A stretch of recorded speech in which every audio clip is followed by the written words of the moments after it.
tardes y bienvenidos a esta tercera mesa del día. Vamos a dar lugar sin más acciones. Arrancamos con Andrés Miguel OSSWALD, la MS Miguel, con la ponencia titulada Espacio y medida, la apropiación del mundo en Husserl, Deleuze Guattari y Sepp. Bueno, muchas gracias Mati por la presentación. Yo voy a presentar una versión de mi texto. For the non-Spanish speaker, I'm gonna project an English version of my presentation.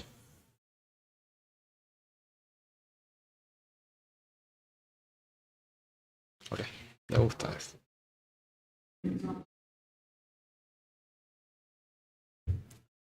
Bueno. Zoom, dale, ¿cómo sería? Esto, bueno. Ahí va, mejor. Ok. Bueno, entonces el tema de mi presentación de hoy va a ser ver cómo la noción de medida está a la base de la mercantilización del mundo. Esa es la tesis. En general, la aproximación al problema económico del espacio se la ha encarado en la historia de la filosofía contemporánea en términos marxistas. La obra de referencia es este trabajo La producción del espacio de Henri Lefebvre, pero lo que yo les voy a proponer hoy no es seguir ese camino marxista, porque a mi entender esta noción de medida es anterior a la noción de mercancía y al mercado, ¿no? En la mesa anterior estuvimos hablando del mercado. Así que mi propuesta es tomar como hilo conductor la filosofía oikológica de Hans Reiner Sepp y a Deleuze Guattari, por supuesto, la teoría del espacio de 1000 mesetas. Así que ese va a ser el camino que vamos a seguir. El problema de la medida del espacio, desde una perspectiva oikológica, bueno, vamos a ver ahora qué supone eso, pero en términos oikológicos, la medida se la toma en dos sentidos. Por un lado, la medida es entendida como la métrica del espacio, o sea, como el acto de medir, pero también vamos a ver que la medida está pensada como medida en el sentido de norma, de medida estatal, tomar medidas. Entonces, estos dos sentidos están imbricados en la propuesta de Sepp. Así que esa doble valencia del concepto lo vamos a ver hoy. La tesis general, entonces, voy a intentar mostrar que la medida constituye una condición para la mercantilización del espacio. Esto es el primer paso hacia la apropiación capitalista del mundo. Entonces, la primera sección, que se llama medida, corporalidad y propiedad, lo que voy a proponerles es una síntesis de las ideas principales de este filósofo contemporáneo que se llama Sepp. La obra de Sepp de referencia todavía no está publicada, se llama In Grundrisse einer oikologischen Philosophie, va a ser publicada este año, así que todo esto es un material todavía, en cierto sentido, inédito, parcialmente inédito al menos. La consideración de Sepp sobre el espacio está orientada en torno a un poema de Hölderlin, a una frase de un poema de Hölderlin, que dice: ¿hay medida en la Tierra? No hay ninguna, ¿no? Y lo que Sepp dice respecto a esta sentencia de Hölderlin es que no se trata de que en efecto no haya medidas, porque hay un montón de medidas, todo el tiempo estamos atravesados por la medida, sino que ninguna medida es definitiva. Entonces, la medida humana, la única a la que tenemos acceso, está siempre tensionada entre un carácter relativo y, digamos, finito, y la pretensión de volverla absoluta y eterna. O sea, el hecho de que no haya medida en el espacio quiere decir que no hay ninguna que sea absoluta y eterna, aunque todas van a tender a esta absolutización. Entonces, lo que Sepp encuentra en esta tendencia intrínseca de la medida hacia la absolutización es el peligro de una violencia colonizadora, lo llama Sepp. O sea, todo aquello que esté más allá de la medida, del ámbito de sentido, el oikos, o sea, el mundo familiar que una medida determina, corre el riesgo de ser violentado por la tendencia de la medida hacia absolutizarse. Sepp dice que la medida en la Tierra, y el primer ejemplo de Sepp es el surco que hace ¿cómo se llama? La herramienta, el arado en la Tierra. Ese primer surco es la génesis de la medida, y que ahí ya están operando dos registros. Por un lado la imaginación y por otro lado la realidad material. Y esta articulación entre el plano de la imaginación o el plano ideal y el plano de la realidad material es también algo que está a la base de la teoría de la medida que desarrolla Husserl en Crisis, puntualmente en el parágrafo 9 de Crisis, donde ahí lo que muestra Husserl es que hay una relación de fundamentación entre las formas límites de la geometría, o sea, el círculo perfecto, el cuadrado perfecto, o sea, la forma ideal, y las figuras imperfectas espaciotemporales de los objetos que son más o menos circulares, más o menos rectangulares. El proceso que lleva desde esa imperfección a la noción de formas límites es la idealización, o sea, se convierte algo espaciotemporal en una idea. La medida, entonces, es una actividad fundada en el mundo de la vida. Husserl dice que es una praxis real cuyo germen, como dije recién, es la agrimensura. O sea, la geometría se desarrolla como disciplina teórica a partir de la agrimensura. Y también Husserl señala que la medida lo que permite hacer es darle objetividad a la experiencia. Porque a partir de medir, lo que se puede hacer es transmitir la experiencia. O sea, yo puedo decirle, bueno, que la mesa tenga 10 centímetros de largo, 20 de alto, y eso sin la medida es mucho más difícil de hacer. O sea, la medida permite entonces volver intersubjetiva la experiencia y al hacerlo le da objetividad. También Husserl dice que en el acto de medir entonces hay una génesis de teoría. La preocupación por darle objetividad a la experiencia encuentra en la medida concreta sobre el espacio, una primera manifestación. Ahora, ¿a qué llamamos medida? Para dar respuesta a esta pregunta voy a usar una definición que da Alexius Mainon, que es un autor que Deleuze y Guattari traen en 1000 mesetas, pero también en Diferencia y Repetición, para hablar de la relación entre cantidades intensivas y extensivas. Según Mainon, la medida es un tipo de comparación entre partes que culmina en un juicio sobre la similaridad o disimilaridad de los elementos considerados, ordenados según sean iguales, mayores o menores. Ahora, para que la medida se vuelva intersubjetiva, uno de los elementos de la comparación tiene que permanecer constante. O sea, yo mido partes y digo, bueno, una es mayor que la otra, pero eso no se vuelve intersubjetivo en sí mismo, sino que uno de los elementos de la comparación tiene que permanecer constante. Y de aquí que sea necesario desarrollar unidades de medida. O sea, la génesis de la unidad de medida responde a la exigencia de volver intersubjetiva la experiencia intuitiva. Y uno de los elementos entonces tiene que permanecer constante. Ahora, ¿de dónde se toma ese elemento constante? Uno podría pensar que del propio cuerpo. O sea, el propio cuerpo funciona como un universal que permite volver intersubjetiva la medida. De ahí que uno puede encontrar en la historia de la génesis de las unidades de medida que el punto de partida son las medidas antropométricas. O sea, la pulgada, el pie. O sea, el cuerpo ahí está operando como un objeto cuyas partes se toma para generar este carácter intersubjetivo que requiere la medida para volverse objetiva. Pero Sepp, más allá de esta función donde el cuerpo aparece como un objeto empírico, como una cosa, considera que la génesis de la medida tiene que buscarse en la génesis de la propia corporalidad. Y ahí la medida va a aparecer en un contexto trascendental.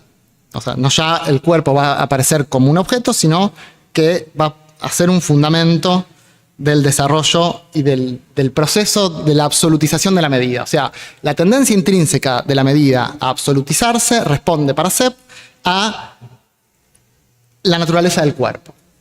Y en términos generales, al principio que dice que la experiencia humana está siempre atravesada por la tensión que va del deseo a su realización. O sea, siempre estamos en una permanente tensión, en una tendencia al exceso que forma parte de la naturaleza deseante de nuestra existencia. Entonces, a partir de esta primera constatación, Sepp va a proponer 3 estratificaciones de la corporalidad, en esta génesis de la corporalidad, y el primer de estos escalones constitutivos es lo que él llama Grenzliebe, o sea, bueno, ya introdujo como border body o cuerpo límite. Esta primera manifestación de la corporalidad está íntimamente asociada a la experiencia de la violencia que la materialidad representa para el movimiento de la vida. O sea, la existencia es deseante, quiere conseguir sus objetivos, pero la materia se presenta como resistencia. O sea, yo no me puedo mover libremente, no puedo no vivir del alimento. Hay, entonces, en esta experiencia primigenia de la resistencia, lo que Sepp llama una violencia originaria, o Urgewalt. Y esta resistencia originaria, o esta protoviolencia, lo que muestra es la finitud de la propia experiencia. Y establece una primera limitación entre el adentro y el afuera, donde el que opera como frontera, o lo que opera como frontera, es la propia piel. A partir de esta primera experiencia de la medida, Sepp desarrolla sobre ella otra segunda consideración de la corporalidad que podríamos traducir como cuerpo orientado o Richtung Leib, donde acá lo que aparece es que en esta suerte de dialéctica que propone Sepp en el desarrollo de la corporalidad, esta vida que se siente constreñida por la materia reacciona frente a esa limitación en una contraviolencia, una Gegengewalt. Y lo que busca esta contraviolencia es, de alguna manera, controlar lo que no puede controlar, que es el límite absoluto que le impone la resistencia de la materia. Entonces Sepp asocia esta reacción de la vida frente al límite que le impone la materia con una acción que busca poder apropiarse del mundo que se muestra como un obstáculo para su despliegue. A partir de, entonces, esta segunda consideración de la corporalidad, se desarrolla una tercera que Sepp llama Sinnleib, o cuerpo de sentido, donde lo que aparece es que la violencia originaria es sublimada. O sea, ya no hay una búsqueda, una descarga inmediata frente a la resistencia. O sea, frente a la resistencia de la materia no hacemos un berrinche o queremos romperla a piedrazos, sino que se desarrolla la teoría como manera de postergar esta contraviolencia frente a la resistencia material. O sea, la violencia, la sublimación de la violencia conduce al desarrollo teórico. Esta es la tesis de Sepp. O sea que en la teoría misma, en la génesis de la teoría, ya hay incita una violencia. Toda teoría es violenta, porque responde a esta necesidad de la vida por superar la limitación material. Ahora bien, en la consideración que hace Sepp, el cuerpo no solo, o la medida no solo aparece asociada a la corporalidad, sino también a la constitución de un ámbito de sentido que él llama oikos. Y cuando las comunidades humanas devienen sedentarias, esta necesidad de estabilización, de darle, de controlar el mundo, de apropiarse del mundo a través de la teoría, se expresa en el establecimiento de normas. O sea, para Sepp hay una relación muy próxima entre el sedentarismo, la estatalidad y la normativización.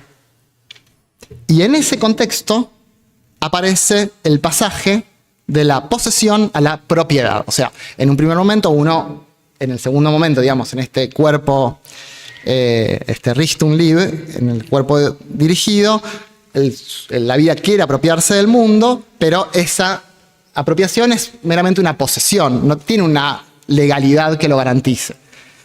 En el tercer momento, el establecimiento de una estatalidad y de una normatividad estatal permite que haya una legislación y un poder real que garantice esa posesión. Entonces la propiedad es el resultado de ese problema, o de esa génesis. Pero Sepp señala también que ahora el problema de la vida se traduce en el problema por conservar la propiedad. O sea, ya no solo la propia vida, sino todas las propiedades. Entonces, en definitiva, lo que genera esta dinámica es que el problema de la vida se sostiene, o sea, el problema entre el deseo y su tensión, lo que pasa es que se van sumando capas.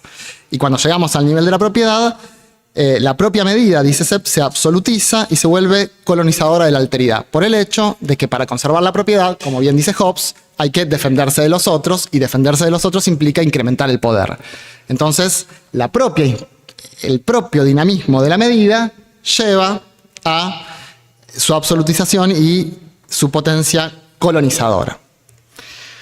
Bien, entonces esto, lo que tenemos de Sepp. Sí. Entonces, vamos a ir directamente a la parte que nos interesa. Vamos a dejar la parte de la medida directa e indirecta. Después me pueden preguntar, es de Mainon eso.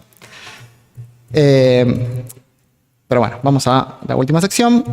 Básicamente la idea entonces de base, y cuál es mi tesis, es que la constitución del mercado, que requiere de una medida común para hacerse, y esa medida común es el dinero, es parte de un proceso más general que consiste en lo que Husserl llama la matematización de la naturaleza. O sea, la naturaleza es idealizada, la medida cumple una función muy importante en la idealización general de la naturaleza, porque es el primer medio para darle objetividad a la experiencia, y la medida común para la mercantilización general es desarrollar una unidad de medida que permita darle valor universal a todas las cosas, o sea, un precio, o sea, el dinero. Bien, entonces, llegados a este punto, lo que vamos a ver, para finalizar, es cómo este proceso de matematización y de idealización de la naturaleza es interpretado, o al menos como yo lo entiendo, o puede ser tomado a partir de la teoría del espacio desarrollado en 1000 mesetas. A partir de la distinción entre un espacio liso y un espacio estriado. O sea, si por un lado tenemos un territorio constituido por diferencias intensivas que marcan el territorio en su singularidad, y a esto lo separan distancias, o sea, diferencias intensivas espaciales. Cuando la naturaleza es matematizada o se la vuelve, idealizada, ese espacio deviene un espacio abstracto, homogéneo, que ya no está separado por distancias intensivas, sino por extensiones homogéneas, ¿no? Cuantificables. Esto aparece acá la distinción en cantidades divisibles e indivisibles, o sea, el espacio liso está constituido por cantidades indivisibles, es no métrico, mientras que el espacio estriado, es el que se produce como resultado de la idealización, es un espacio métrico donde operan fuerzas de territorialización, como las fuerzas del Estado, mientras que el espacio liso, bueno, es una potencia desterritorializante, y ahí Deleuze y Guattari nos presentan estas dos maneras de habitar el espacio, un habitar nómada y un habitar sedentario. Obviamente, ellos señalan que estas no son formas estancas, sino que, tomados en términos concretos, en el espacio siempre conviven estas dos formas de la espacialidad como potencias territorializantes y desterritorializantes. Y desde el punto de vista ontológico, proponen pensar al espacio liso como una multiplicidad plana. O sea, una multiplicidad donde los elementos se agrupan por relaciones de proximidad, hablan de un espacio áptico, y la figura ahí es el patchwork. Y Y esto está tomado de la teoría husserliana del todo y las partes. O sea, esa multiplicidad plana es un todo en sentido husserliano, mientras que la multiplicidad del espacio estriado tiene una dimensión suplementaria que es como la geometría o, en el caso de la medida del mundo, dividida entre meridianos y paralelos, el meridiano de Greenwich, que no por casualidad pasa por la capital del imperio que conquistó los mares, ¿no? O sea, Greenwich es un suburbio de Londres. Bien, entonces, si de un lado tenemos un tipo de habitar el espacio nómada que no se apropia de él, y del otro lado tenemos una apropiación del espacio asociada a la propiedad privada, lo que yo, para terminar, quería pensar es qué pasa en la frontera entre estas dos espacialidades y qué pasa en la frontera. Acá esta imagen ya algunos lo conocen, ¿no? Es una imagen del norte del conurbano bonaerense, donde lo que podemos ver es, por un lado, el espacio estriado de la ciudad cuadriculada y en el otro una Villa Miseria, que tiene esta forma más fluyente de la espacialidad. Y lo que sucede, para mí interesante, es pensar qué pasa en la frontera entre las dos espacialidades, ¿no? Uno podría decir que en esa zona fronteriza la distancia medida en términos extensivos tiende a 0, mientras que la distancia intensiva a infinito. O sea, el habitante de la villa y del barrio bien viven en mundos muy distintos, o también podríamos decir, otro a priori material podría ser que la distancia del centro a la periferia es mayor que la que separa la periferia del centro. Bueno, y así podríamos hacer otros a priori materiales. Pero desde el punto de vista de la teoría, y a eso voy, ahí cierro, lo que me parece interesante y lo que aporta esta lectura de Deleuze Guattari asociada a lo que señala Sepp es que uno puede pensar a la medida ya no bajo un régimen de ciencia mayor o real, como lo llaman Deleuze y Guattari, asociada a la matematización, a la idealización del mundo, sino que podemos tratar de pensar a la medida en términos de una ciencia nómada, haciendo uso de ciencias morfológicas que no construyan sus conceptos a partir de una dimensión n+1, desde un punto privilegiado y bajando ahí al territorio, mapeando el territorio, sino que construyan su medida y sus conceptos haciendo lugar a las aexeidades, o sea, las singularidades que marcan el territorio. Entonces, pienso que de esa manera la teoría de la medida puede tender a al menos limitar su violencia intrínseca y estar más dispuesta a cambiar cuando la medida ya no responde a los fundamentos vitales que le dieron origen. O sea, la medida, como tiende a absolutizarse, este procedimiento o esta ciencia nómada de la medida lo que permitiría es volverla más pegada a la materia, o sea, abandonar el modelo heliomórfico de la ciencia real y armar una ciencia concreta, nómada, de la medida a partir de, bueno, esta noción de esencias morfológicas. Así que les agradezco el interés. Esto es todo mucho más largo, pero por ahí.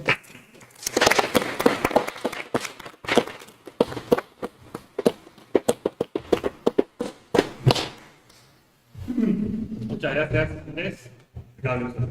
Seguimos con José ROBLES y Maximiliano ZACARÍAS con la ponencia titulada Ciudad, lenguaje y heterogeneidad, la pregunta por el espacio-ciudad y la ontología de Gilles Deleuze. ¿Muestro acá? ¿Quieren?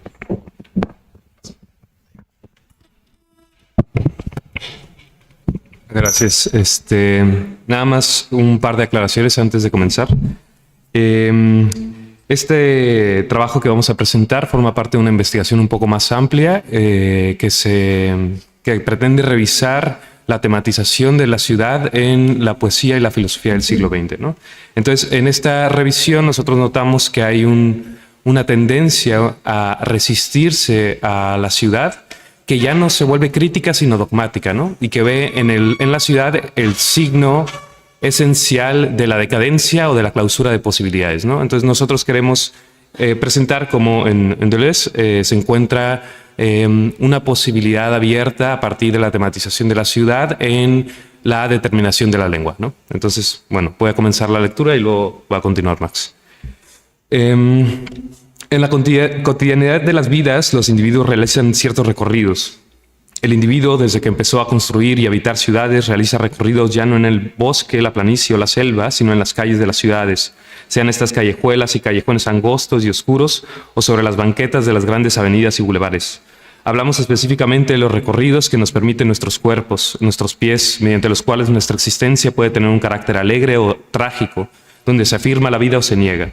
Aquí decimos el espacio-ciudad como los recorridos que los individuos en su vida cotidiana realizan en las calles. Decimos también que la vida orgánicamente es definida por el movimiento. La vida en el espacio-ciudad experimenta esos movimientos como recorridos. Así, la gran salud se expresa como el andar por las calles, ocupar los espacios públicos. La enfermedad puede pensarse como confinamiento, tanto por la incapacidad corporal de moverse, causada por la alteración del funcionamiento normal del cuerpo, o por la negación de ocupar los espacios públicos, de andar por las calles, represión política, estado de excepción. El espacio-ciudad expresa una salud, la de los individuos que lo habitan, pero no como dos cosas separadas, sino como ensamblajes o agenciamientos, ensamblajes políticos, biológicos, materiales. Cuando las vidas que habitan el espacio-ciudad se afirman, entonces se trazan recorridos. El registro de estos recorridos en las calles establecen un mapa. ¿Sí? Ok. Sí. La salud de la ciudad es el mapa como historia de los movimientos recorridos que la vida de los individuos trazan en este espacio determinado. Pero no solo la vida tiene lugar en la ciudad, sino también la muerte. La impropiedad de la muerte es algo que ha quedado señalado por Heidegger en su perspectiva de las grandes ciudades. Para Heidegger esta no es una cuestión de vida, sino de existencia. ¿Cómo la existencia se realiza propiamente a través del espacio-ciudad? Heidegger habla de la ausencia de sentido, de razón, de la nihilidad en la relación entre existencia y espacio-ciudad. La ciudad, en su bullicio repleto de cotidianidad, queda confinada a un estado de indigencia en este mundo. En todo caso, el apartamiento de ese ruido, la búsqueda de la propia existencia, del Dasein y su sentido, serían el motivo de toda la ontología fundamental que busca la producción de una sola pregunta: ¿qué es el ser? Apartados de lo puramente cotidiano, suspendido lo familiar, brota la única pregunta posible. Alejados de lo inauténtico, podemos ponderar por fin la inminencia de nuestra muerte, nuestro sentido, el ser, lo cual define toda vida. Pero ¿dónde es que habitamos? Esta pregunta fundamental es solo formulable si se dispone de un espacio y un habitar propio. Un habitar y un espacio que propicien un hablar auténtico. Para Heidegger, este es el hablar de la poesía. La lengua, a la que le es posible alejarse de la ausencia de sentido, tendría que ser la del espacio rural y bucólico, no la habladuría de los habitantes de la ciudad. Es cuestión de una vinculación al sentido originario de la lengua, una lengua solo posible en su pureza confinada al paraje rural. Heidegger encuentra en Rilke el señalamiento poético que muestra el peligro de la ciudad para la palabra poética y por lo tanto para el habitar propio. Para Heidegger, la ciudad es solo símbolo de una racionalidad calculante que ofrece un seguro de vida y que anula la relación ontológica con la muerte. Es una caída, un momento más de la totalización de lo real como última astucia de la metafísica en la era de la técnica. Pero ¿es la ciudad esencialmente el espacio de la totalización homogénea? Se señala la imposibilidad de plantear la pregunta fundamental de nuestra existencia en la ciudad. En la ciudad tenemos entonces solo posibilidad de una expresión lingüística decadente, carente de sentido, impersonal y absorbente. La ciudad para Heidegger parece estar marcada por una ausencia esencial, pero ¿no tiene esta ausencia un carácter también productivo? La nada determina lo posible en el espacio-ciudad. Entonces, ¿cómo crear en el espacio-ciudad nuevas posibilidades de vida? Y aquí citamos a Deleuze Guattari, es 1000 mesetas.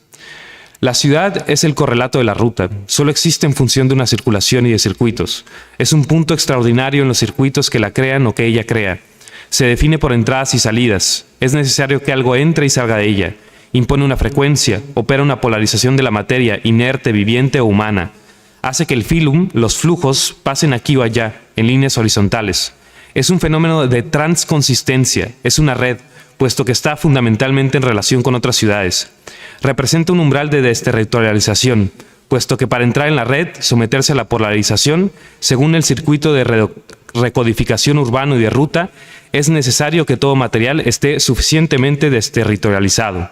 El máximo de desterritorialización aparece en la tendencia de las ciudades comerciales y marítimas a separarse de las regiones ulteriores del campo, Atenas, Cartago, Venecia. A menudo se ha insistido en el carácter comercial de la ciudad, pero el comercio también es espiritual. Bueno, cierro cita. La ciudad ciertamente obedece a la distribución y administración que se hace bajo la forma de la técnica, el capital y el aparato de Estado. Sin embargo, el espacio-ciudad no tiene esencialmente el signo de la decadencia. Encontramos en ella también la apertura de lo posible en lo heterogéneo. La heterogeneidad que determina el espacio de la ciudad aquí no es la marca de la totalización y la inautenticidad, sino el aspecto positivo del desfondamiento.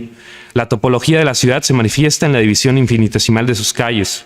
Cuando circulamos sobre las banquetas, imperceptiblemente nos encontramos con distintos puntos, con sus propias geografías y gramáticas. Negocios, casas, oficinas, bares y restaurantes desbordan con el bullicio de todavía más mónadas vivas. Si lo rural, según Heidegger, se dice rico en la relación con la amplitud del claro del ser, en cuanto a horizonte abierto e infinito, ahora el espacio-ciudad pone en movimiento un juego de perspectivas, el habitar de las mónadas en el edificio expresando una imagen. Los recorridos en el espacio-ciudad transforman el paisaje en relieves de concreto neobarrocos, dinámica de luces y sombras, neón blanco cálido, la luz del farol descompuesta que tirita, se instaura una pluralidad de perspectivas. Y aquí citamos a Deleuze en Lógica del Sentido. Es otra ciudad la que corresponde a cada punto de vista, no por estar unidas las ciudades, sino por su distancia, y sin resonar más que por la divergencia de sus series, de sus casas y de sus calles. Y siempre otra ciudad en la ciudad. Cada término se convierte en un medio de ir hasta el final del otro, siguiendo toda su distancia. Cierro cita. Perspectivismo urbano que no solo refiere a la imagen que cada mónada tiene del mundo, sino a cómo expresa esa mónada el propio mundo en su constitución interna, en su vida. La existencia deja de tener un carácter mayor para sumergirse en un devenir menor siempre indefinido. Podemos mostrar esto a través de las relaciones y ensamblajes que hacen posibles en un espacio-ciudad como flujo e intercambio. Manuel de Landa nos clarifica la cuestión del ensamblaje a través de la forma de relación que se dan en un conjunto de multiplicidad heterogénea. Existen dos tipos de relaciones: internas, donde los elementos del conjunto definen su identidad a partir de la relación que establecen entre ellos, y exteriores, donde las relaciones que se producen no constituyen una identidad de los elementos. Las primeras son relaciones homogéneas y las segundas de heterogeneidad, pues en una se homologa la naturaleza de los elementos, mientras que en la otra los elementos que son heterogéneos tanto en naturaleza como en origen. Un auténtico ensamblaje se constituye por el segundo tipo de relaciones. Hablamos del perspectivismo del espacio-ciudad, pues la relación entre las mónadas, las vidas, las personas, habitando en sus recorridos dicho espacio, mantienen un flujo de heterogeneidad y de multiplicidad. Las relaciones que se hacen posibles en el espacio-ciudad son vínculos que se hacen en el encuentro directo e indirecto, físico y digital, con otras personas que en su mayor parte no constituyen una identidad. Lo que tenemos en este gran ensamblaje no son relaciones de filiación o descendencia, donde el padre se define por la relación que tiene con el hijo y el hijo con el padre. Mientras que en el espacio rural hay una menor densidad de relaciones, el ensamblaje del espacio-ciudad posibilita una mayor densidad de relaciones. Esto se nos hace visible no solo por el establecimiento sedentario de la ciudad, que la obliga a ocupar un mayor espacio para hacer posible una mayor densidad poblacional, sino por el aspecto nómada de la ciudad, por los recorridos y encuentros heterogéneos que produce. Deleuze y Guattari decían que el espacio-ciudad solo existe en función de la circulación, en función de su mercado que, ciertamente, induce un movimiento y circulación particular de la ciudad. Nosotros agregamos que existe en función de la circulación de individuos mónadas en sus calles, de sus recorridos, de sus entradas y salidas de la ciudad como mapa. El flujo es el desplazamiento, las mónadas están cada una provistas de rostro y de nombres. Son asimismo identidades en desplazamiento, o en otras palabras, en un devenir otro. Los entreveros de una ciudad determinada por el devenir del flujo de sus caminantes recuerdan la superficie lisa de los mapas, una forma representativa que tiene su origen en la actividad práctica del andar.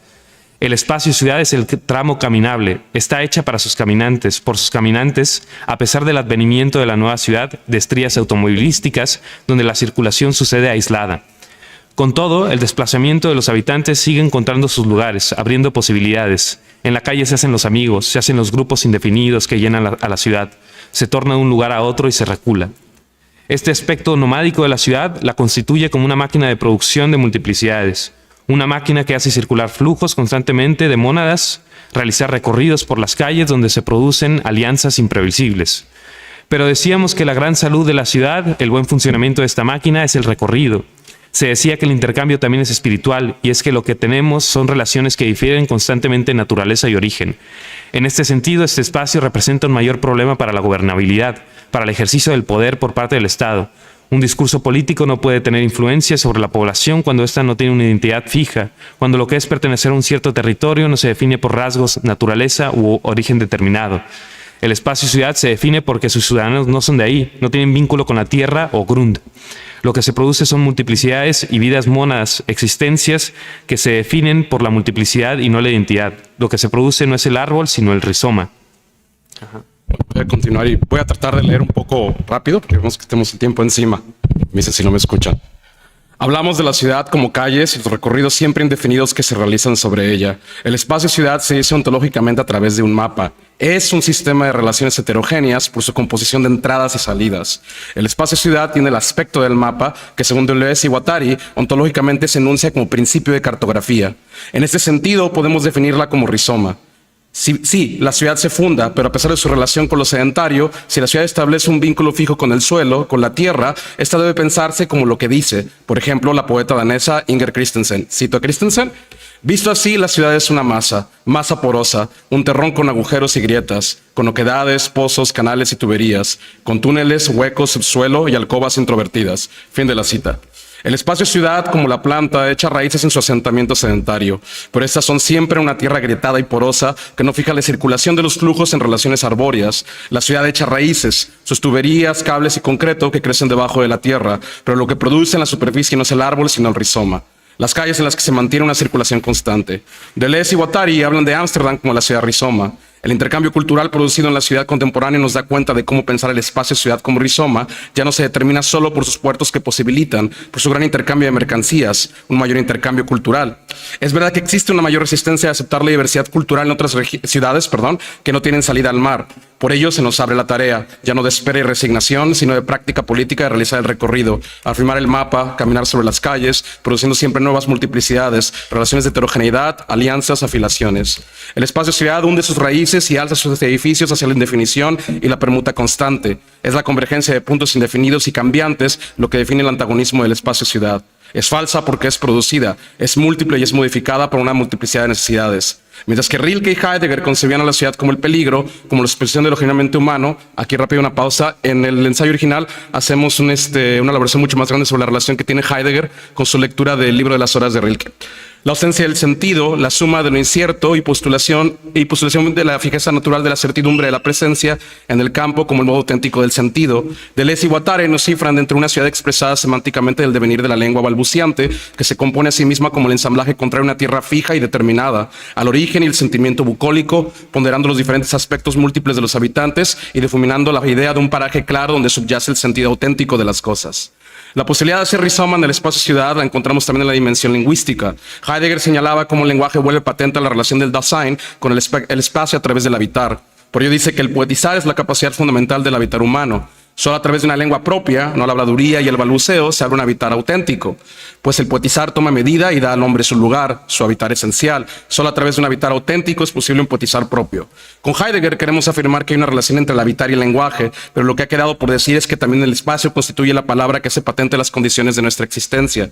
En el espacio-ciudad se muestra cómo el habitar expresa un lenguaje, o dicho con mayor propiedad, una lengua con una determinación distinta, la del balbuceo. Este se define por introducir un uso menor de una lengua mayor a través de variaciones gramaticales, rupturas entre las relaciones de significado y significante que hacen posible una estructura lingüística rizomática. El balbuceo es rizoma de la lengua que expresa el espacio rizomático de la ciudad. Por ejemplo, cito a Deleuze y Guattari en 1000 mesetas, la forma en que el Black English y tantos otros guetos hacen variar el americano hasta el extremo de que Nueva York es casi una ciudad sin lengua. Es más, el americano no se ha constituido en sus diferencias con el inglés sin ese trabajo lingüístico de las minorías. Cierro cita. El balbuceo muestra al espacio-ciudad como ensamblaje, como una red de relaciones exteriores, de elementos completamente diversos que introducen en la lengua variaciones. En Nueva York, la lengua no se define por las reglas gramaticales del inglés británico, pues está integrado por una multiplicidad de habitantes que no replican ningún tejido homogéneo, ni en sus costumbres, creencias, prácticas, ni en la lengua. Y es que la relación entre espacio y lengua como balbuceo y rizoma es siempre recíproca. El balbuceo introduce siempre una forma de resistencia en el espacio-ciudad frente al poder político que quiere fijar sus flujos al inventar un pueblo. Se crea una lengua extranjera dentro de la lengua, se vuelve un nómada de la propia lengua y entonces se crean ensamblajes. Se hace surgir una parte que no estaba constituido en el todo. Esa parte es otro pueblo, un colectivo de personas que no era considerado dentro del espacio-ciudad. Ejemplo de esto se encuentra en Joyce y Lezama, cuyas obras más reconocidas, Paradiso y Ulises están en la relación esencial con un espacio-ciudad. Y La Habana y Dublín, en cada caso, ambas ciudades puerto. Cito, es el excéntrico americano usurpador del barroco imperial, reconociéndose en el indómito irlandés que domestica, reconstruye el lenguaje de los amos, el habanero que hace culto al mito fundacional del mártir, viéndose en el dublinés obsesionado. Cierro cita. Es de César Salgado la cita, perdón. Ambos hacen de sus personajes nómadas de la ciudad, que siempre es una ciudad distinta. Recorren el espacio y las calles trazando mapas, haciendo de la ciudad un rizoma, al mismo tiempo que recorren el español y el inglés haciendo variar la lengua, balbuceando más que hablando. A Lezama ya se le achacaba la forma en que hacía hablar a sus personajes en Paradiso. Esto hace notar justamente la furia, la repulsión, en el fondo política que produce a los hablantes propios de una determinada lengua que la hagan balbucear. Ya no es posible elaborar un discurso identitario sobre una población, pues el flujo vuelve a entrar en circulación y la identidad queda relegada a un segundo orden por debajo de la multiplicidad constituyente del espacio-ciudad. Aún así, existen individuos que se convierten en policías del lenguaje cuando nos hacen recordar a la Real Academia Española constantemente, sin darse cuenta que al detener el balbuceo, al invocar un lenguaje propio, quieren su propia represión. Las palabras del mismo James Joyce, al justificar a sus contemporáneos la forma y prosa abigarrada de Ulises, denotan el carácter indefinido del emplazamiento de la novela con el protagonismo de la ciudad de Dublín y su respuesta en las formas aparentemente incoherentes en las que sus personajes balbucean el slang o imitan los ruidos que esbozan de la ciudad irlandesa en neologismos únicos que fungen como onomatopeyas. Cito a Joyce. Ulysses is the epic of two races, Israel, Ireland, and at the same time the cycle of the human body as well as a little story of a day, life. It is also a kind of encyclopedia. My intention is not only to render the myths of specie temporis nostri, but also to allow each adventure, that is every hour, every organ, every art being interconnected and interrelated in the somatic scheme of the whole, to condition and even to create its own technique. Fin de la cita. Ya casi termino. El juego de Ulises es la unión aparente de los espacios recónditos de la urbe. Vemos poco a poco cómo el espacio-ciudad, en apariencia solamente contraído, es un campo amplio del lenguaje y del sentido, del discurso y el devenir indefinido con sus propias veredas y huellas. Los monólogos internos de Leopold Bloom y Stephen Deleuze toman a la lengua para jugar con ella, la anudan hasta corromperla y llevarla a sus últimas consecuencias. Donde imperaban las consonantes y las vocales, ahora está el sonido que refiere a los acontecimientos mínimos que los rodean en el espacio-ciudad. Los juegos de los niños en la calle, el canto de un marinero cojo, el crujir del tranvía, el graznido de las palomas. El ruido se concentra en las palabras que Joyce compone para evocar una Dublín, donde convergen el canon literario y el entrelazamiento de los dublineses atareados, donde el verso de Shakespeare se vuelve un balbuceo que vive en la misma meseta que la jerga popular. La ciudad del siglo XX inicia este protagonismo que no solo se confina a la nueva forma de la novela, sino que avanza hasta dejar a la ciudad cobrar un nuevo significado. Es prisión y a la vez paraíso, campo fértil y jaula, Sion y Babilonia. La ciudad originaria es grillete, pero también es el espacio abierto para el descubrimiento, donde cada aventura refiere a una persona y a múltiples personas. Los personajes de Joyce tienen apodos para calles, relacionan tiendas, callejones y avenidas con el chisme local. Los signos particulares de la ciudad se sublevan ante el programa gramatical de la lengua porque transforman el sentido de un espacio en flujo a modo singular, señalando las esquinas y dándoles nombres que están conferidos por una intimidad abierta. La ciudad es el espacio donde los balbuceos se concentran, dejan de ser sedimentos de la lengua y se alzan sobre la espuma de las palabras para formar parte esencial de las señales. Severo Sarduy pone un ejemplo de este balbuceo al notar la ruptura entre significado y significante del neobarroco lezamiano cuando habla del leptosomático macrogenitosoma para referir a la virilidad, reemplazando su significante semántico más cercano por uno completamente alejado. Y es que la poética lezamiana tiene como postulado estético el perspectivismo de fondo del espacio-ciudad. Se ha clasificado su escritura como neobarroca, como nosotros también hemos hablado del espacio-ciudad, pero es un aforismo suyo el que nos permite vincularlo con mayor fuerza a esta tesis. Cito a Lezama: el goce del cien pies es la encrucijada. Con la encrucijada nuevamente hablamos de calles que se entrecruzan, choques que proliferan, recorridos y mapas que en sus cruces generan alianzas, ensamblajes, relaciones de exterioridad, y con el cien pies referimos al andar. Edipo alegre, pues ya no tiene destino fijo, la tragedia, la muerte, ahora tiene una multiplicidad de rumbos, 100 destinos que inventan recorridos y por lo tanto nuevas posibilidades de vida. Muchas gracias.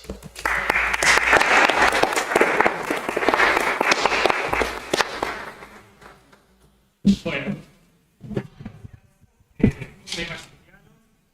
Seguimos con la ponencia de Alexandru-Vasile y SAVA.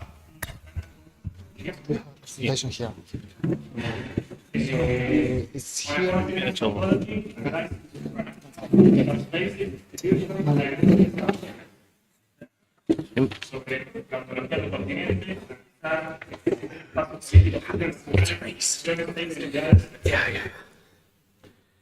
Okay. Gracias. Okay. Hello, for those of you who haven't met me, I'm Alex. Okay, I will try to approach this mammoth of a topic that we've set out in the title and the abstract as best I can, since we're going to be sketching, what we're going to be sketching here is mostly the strictly philosophical Deleuzean or Deleuze-inspired side of the work. I've drawn the straw that requires me to try to outline the material in our allotted time, which will be interesting to try, while my colleague will be taking on the task of research design, statistical analysis, and so on. Okay. Let's see if I can. Okay. So this presentation will roughly go like this. I'm going to briefly give a little background on how we've come to this set of topics to better situate our discussion. Then I'll move on to outline the problematic we'll be addressing. Afterwards, we'll solve this problematic and put the issues surrounding the concept of a continent to rest for all eternity. Or failing that, we'll touch upon some ideas on what a continent, emphasis on the indefinite article there, a continent's ontology would look like, tackling why this concept would be of any use to us in the first place and how we would go about building it. This latter point should lead into the methodological part of this discussion. I'd like to go over some thoughts regarding how scientific research and philosophical study could approach the study of the formation of continents, of what tools would be favorable to tackling such an emerging object of study, and so on. Hopefully we'll have time for all that. Usually at the end I would usually try to move into mapping out something like the signs of the emergence of a new sort of political formation like the ones we're discussing here, perhaps in a sort of overly optimistic response to Marx, as philosophers have hitherto only interpreted the world. But here we really don't have anything yet, so this talk will end on something of a cliffhanger. Okay, regarding the background, this material has been drawn together from several threads that we've been working on in the past few years, but the nearest and most relevant to the problem of the continent would have to be research I've been doing in the past 3 years as part of a project studying the history of so-called alter-European theoretical models. In other words, models of European integration that diverge from the mainstream one. And as this research was developing, we started hitting on more and more on a strange problem in the periphery of our work, namely that it wasn't immediately clear what the object of these competing models for integration really was.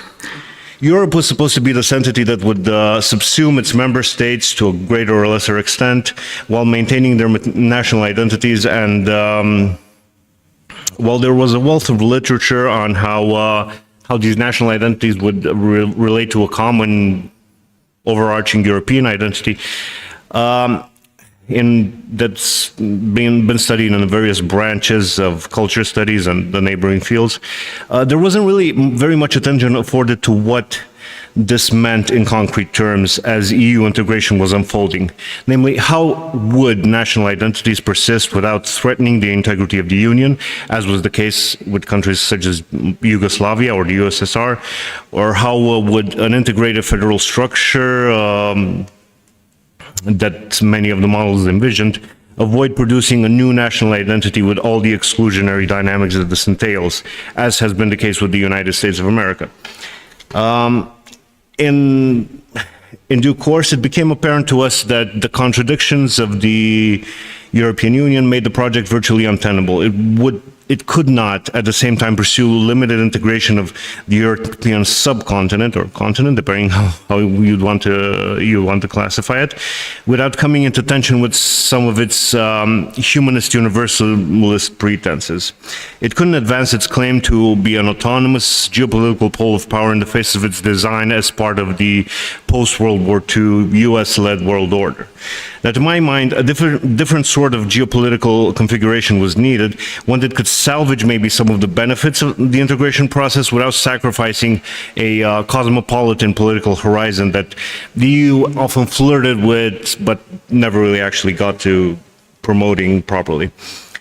In addition to this, I also became interested in how a common European identity was struggling to take root in Eastern EU countries, where citizens were not exactly seen by their Western counterparts as being fully European.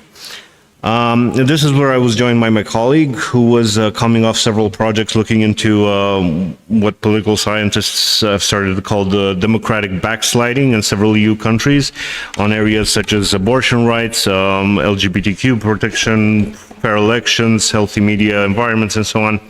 And we started talking about looking at whether or not the EU was undergoing something akin to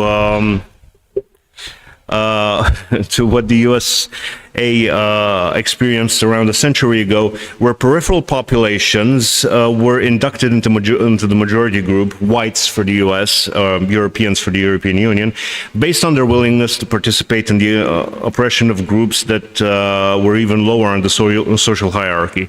So this is what the field of whiteness studies goes over in the United States, where they analyze how historically populations that now seem evidently included into the category of white in America, such as Irish Americans or Italian Americans or Slav Americans from various origins, how they came to become fully accepted as white based on their participation in the oppression of primarily black, but also Latin American descended United States citizens or immigrants.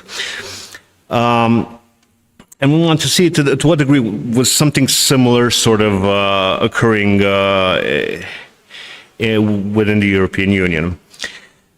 So, as you could probably figure out by now, this talk will not be the presentation of a working paper, but rather an overview tying several lines of research together that we're currently pursuing in several texts. Okay, so I would start by outlining the problem with a quote from one of the great philosophical minds of the cabinet of United States President George H.W. Bush. This is from the Chief of Staff, Karl Rove, to a journalist, Ron Susskind. You're in what we call the reality-based community, defined as people who believe that solutions emerge from your judicious study of discernible reality. That's not how the world works anymore. We're an empire now, and when we act, we create our own reality. And while you're studying that reality judiciously, as you will, we'll act again, creating new and other new realities, which you can study too. And that's how things will sort out. We're history's actors, and you, all of you, will be left to just study what we do. Now, this is less popular than Rumsfeld's epistemological musings on unknown unknowns, and it suffers from the delusion that a presidential cabinet can be history's actors, an illusion that I think Iraq, Afghanistan, and the Wall Street crash should have dispelled. But it reflects in a certain manner the position in which philosophers, scientists, and others find themselves in relation to what Deleuze called the fixed powers which try to hold us back, the established powers of the earth. Namely, contemporary politics places philosophy and the social scientists in reactive positions. The various established powers, the state in general, but also specific states in their particular relations of domination and international hierarchy, the international and national markets with their capital formations that they connect, and well, as the state retreats more and more and outsources even its security functions to private groups, we can find even parastate formations that harken back to pre-modern private armies as sort of this bizarre atavistic barbarism operating within the most technically advanced society in history. We find all these sorts of geopolitical actors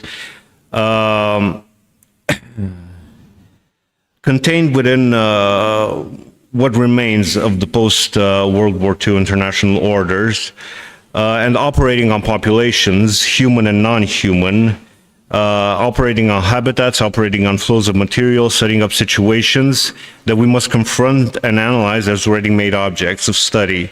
So the issue here is not merely ideological of limiting the field of imagined possibilities and naturalizing what's historically contingent, but praxeological. There's a control that established powers, these state, parastate, market-based actors, hold on resources, on labor power, on positions and structures of governments, be they of the state, of capital formations, or so on, which limits on a practical, concrete level what questions may be posed and what solutions may be attempted, and even encourages us as analysts to pick particular actors if we wish to act, if we wish to be part of acting, this or that state, this or that organization, etc.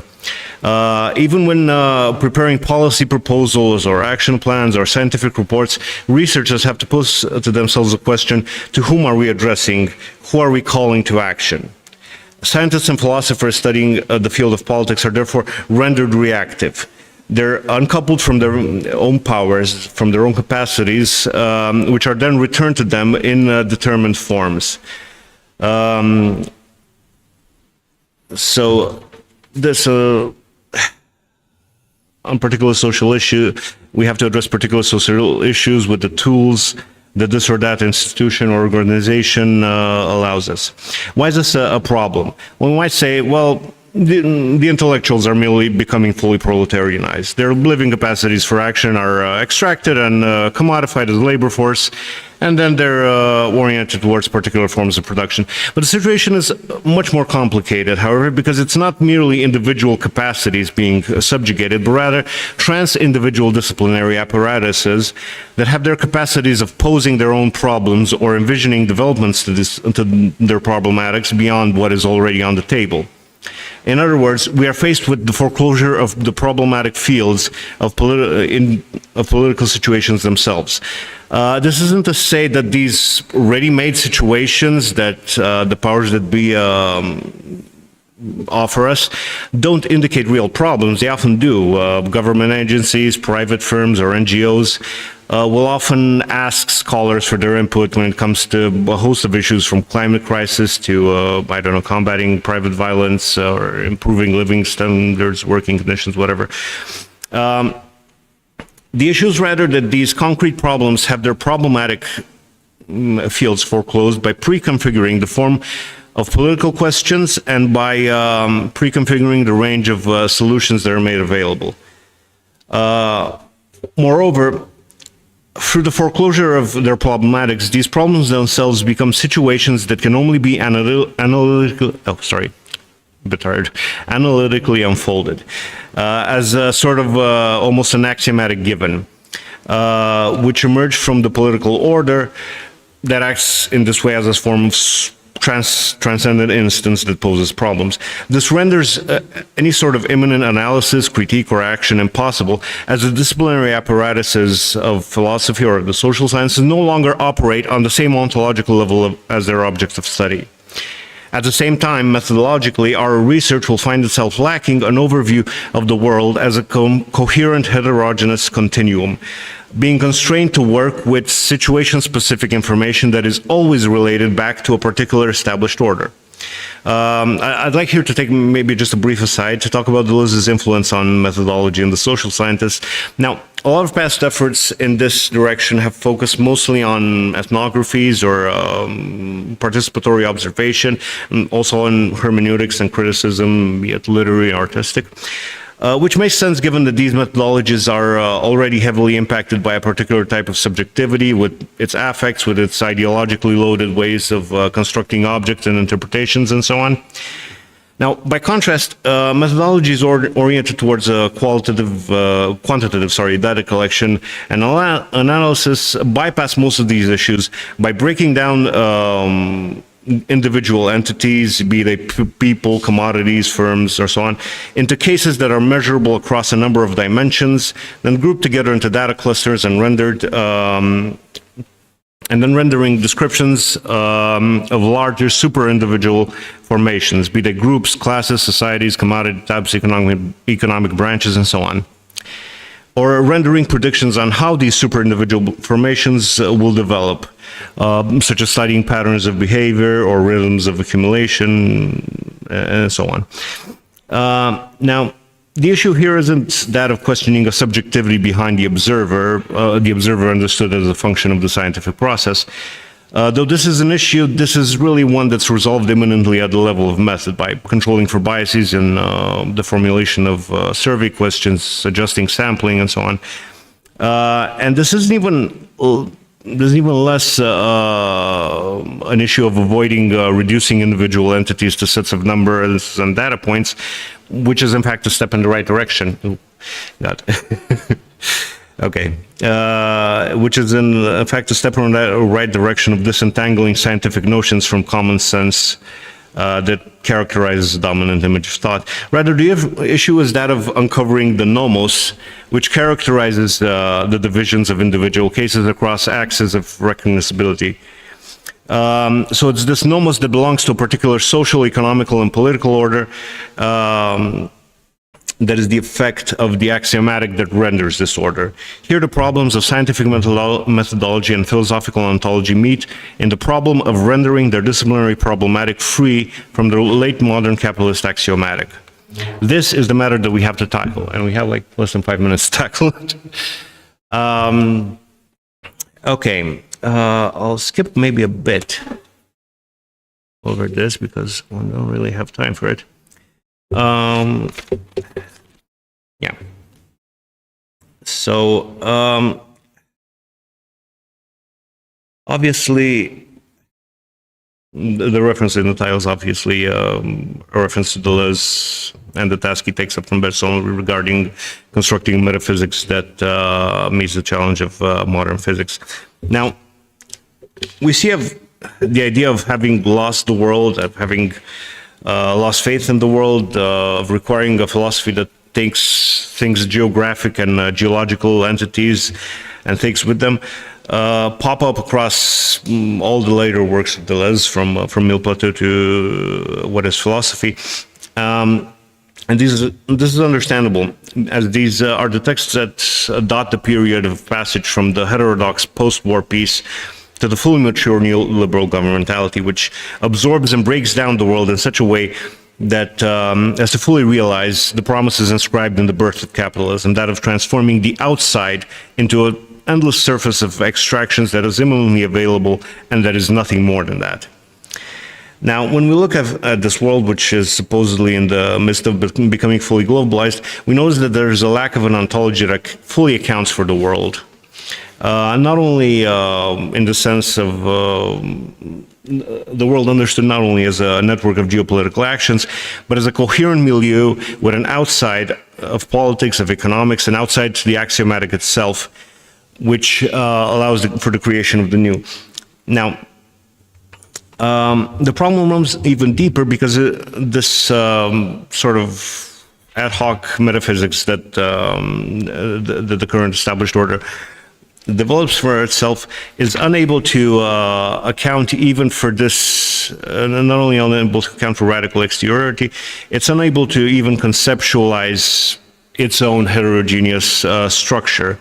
So we see this both with universalist unipolar projects, which mask how the state form, capital formations, and the image of thought and types of subjectivity of one state or one hierarchy of states is naturalized and universalized as universal humanity, as well as in particularist multipolar world projects, which either accept the global market as a space of confrontation and transaction between powers and sneak universalism back through the back door, or reject it in the favor of sort of autochthonous projects which fall prey to the critiques launched by Deleuze Guattari against Samir Amin.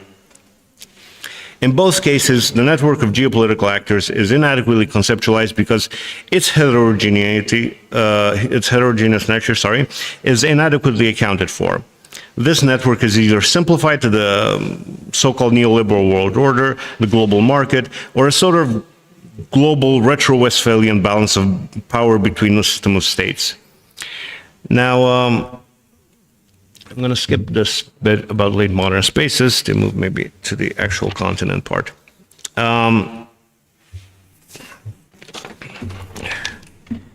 Okay. What you have? Finish? Oh, okay. Well, at least I got to the prolegomena part. I didn't get to the why of it. Here's the issue mostly. As we see the world pulverized into this interconnected set of spaces of production, consumption, increasingly homogenized by a global market that needs to fluidize production, and increasingly contested by state, parastate, and private actors, we feel the need for a new Earth that could be populated by a new people. But this Earth should not be seen, I argue, as a transcendent utopia or as an undifferentiated whole that is merely the negative projection in the depths of the Earth understood as capital does as a series of surfaces of extraction that we merely currently tackle with. On the contrary, a new Earth would require a conceptual geography to deterritorialize it from the already territorialized world as sites of globalized capitalism, without immediately re-territorializing it on an encapsulated interiority. Now, the conceptual geography I'm proposing here harkens back to the idea of the continent. The intuition is contained in the word's actual Greek origin as epeiros, that the inland, the wildly heterogeneous interiority that proceeds from the limit of the coastline in such a way as to construct an exteriority inside the limits of the inland, populated by gods, barbarians, and various wondrous things. If we follow Deleuze and Guattari's suggestion in What is Philosophy, it was the grand gesture of the Greeks to transform the sea into another continent, to open it to exploration, to population, and to transform their world into boundless continentality that helped establish the necessary conditions for the birth of philosophy. So from here I move to the idea of what would be a few modest conditions. Could I just finish this slide and I'll be done? For developing a continent form that wouldn't collapse into a fully interiorized territoriality that would prefigure some sort of new geopolitics of domination. So coherent continent should be, first of all, a heterotopic formation. Its elements cannot be mutually equivalent so as to produce an outsidedness for each other that is nonetheless contained within the continent. We cannot finish exploring the continent, but we can always continue to explore the continent precisely because it's heterotopic. It has to form an immanent utopia, and this is actually derived a bit from the research on how East European identity is formed, but we don't really have time to get into that. In the dynamic between the continent's limits and its boundless inside-outside, an immanent utopia would be generated that would constantly open the continent up to itself by tracing its outer limits inside itself. And finally, it will be a temporal structure. We shouldn't confuse a continent with a geographic stretch of land, but rather see it as a multiplicity, and a temporal multiplicity to be precise, which would be an agglomeration of durations that are contemporaneous with each other. Finally, what should a continent be? Not. A continent shouldn't subsume the Earth within itself, because if its limits try to stretch to the point of containing the world, these limits of the continent would have no outside, and then it would render its immanent utopia into a transcendent utopia, collapsing it back in on itself and opening the path to a new. Well, we've seen what trying to enact on transcendent utopias does. It should not form a full body with our organs, because such an intensive unity would collapse the heterotopic nature of the continent, and it should avoid collapsing into historicity, which is to say, the continent as a temporal multiplicity should have its boundless openness within its limits, be a temporal openness, and it could therefore have a history, but if it would collapse this history into a teleology and historicize its temporality, this would also lead to rendering, again, the immanent utopias into a transcendent utopia, and start trying to enact it out the heterotopic nature of content. Well, didn't really get to this one, but we'll stop here and maybe get into some of the rest of the stuff and the questions. Thank you very much.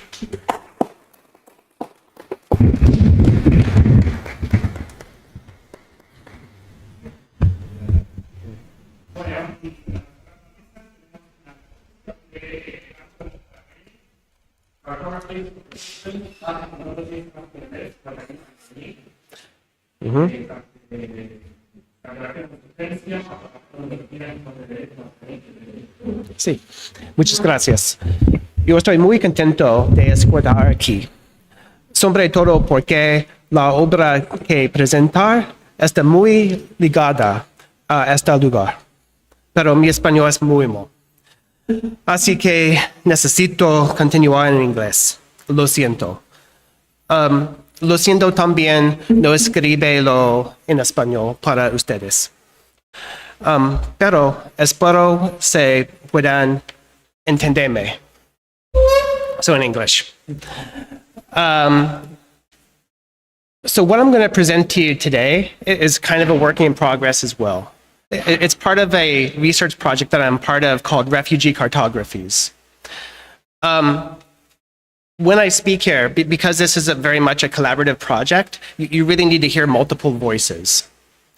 The main project team is myself, Augusto Mate, who's a filmmaker from Santiago, Stella Smith, who she's a now retired mental health support worker and social worker, who is herself a militant and refugee from Uruguay, from Montevideo, and Mariana Ramones, sorry, a cultural geographer from Mexico. So basically, the genesis of this project was in the 1970s and throughout the 80s, political militants fleeing fascism ended up in London and the UK as refugees. But the idea is, of course, you're not a militant in Argentina, you're not a militant in Uruguay, you're not going to be a militant in Chile, become a refugee in the UK and give up your militancy.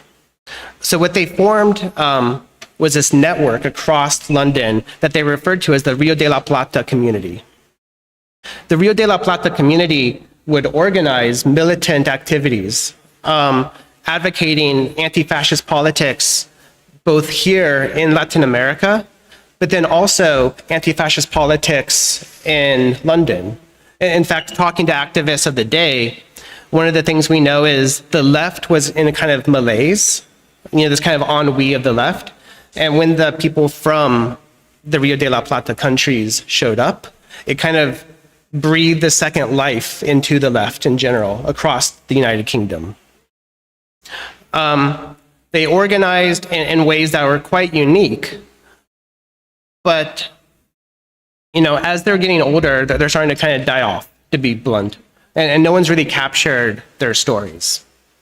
So what this project is doing is working kind of within the community to map how they moved from Latin America to the UK, but also then how they inhabited the space of London, creating a very much an other geography. And this notion of an other geography, of another social ontology becomes really important for our project. What I'm going to argue, and what we're arguing in the course of this project, is what we see here is a community of resistance. And I can explain on that a little bit later. But resistance here is very much understood following the work of Psychotherapie Institutionnelle, to say it's resistance to double alienation. Double alienation is Marxist alienation from the social, as well as a psychoanalytic informed notion of alienation as you're alienated from yourself. In fact, this notion of double alienation was foundational for the work that Guattari did with people like François Tosquelles, Frantz Fanon, and Kidian, and others. Resistance, therefore, in the work of institutional psychotherapy and institutional analysis became an incredibly important concept, because it's through resistance that you constitute the self. And this is something they actually take from Lacan, who once noted that the subject is constructed by resistance to suggestion in the analytic situation. So we're thinking resistance here in a double meaning, both political and psychoanalytic. And indeed, we can't disentangle the political from the psychoanalytic and the psychosocial. The other influence that we're taking from is the work of Fernand Delaney. If you don't know Delaney, he was a psychoanalyst as well as a pedagogue who worked primarily with autistic children. For a while, he set up at Laborde Clinic before moving to the mountains to do somewhat more developed, robust work. The children he worked with were pre-verbal or non-verbal. So as a way of communicating with them, he would map out how they occupied space. He would draw these really beautiful lines as they moved through the camp. He referred to these lines as wander lines. But what you get then is a kind of cartography of space. What spaces are social, what spaces are safe, what spaces are dangerous, and how you move, and how different space facilitates sociality. He later developed this into a practice he called cameraing. Cameraing is basically, he would give the children video cameras and ask them to make movies. This was a new way of mapping the space, but from a different perspective. And what it did is it removed the role of the analyst and gave full agency to the child themselves. So then the children were creating their own maps of space. This work of Delaney was incredibly important, especially for Guattari. And indeed, the whole kind of cartographic idea that Guattari has and that he took to Deleuze, he takes from Delaney. So we're working with Delaney and working with the understanding of the social that we take from institutional psychotherapy in order to make maps.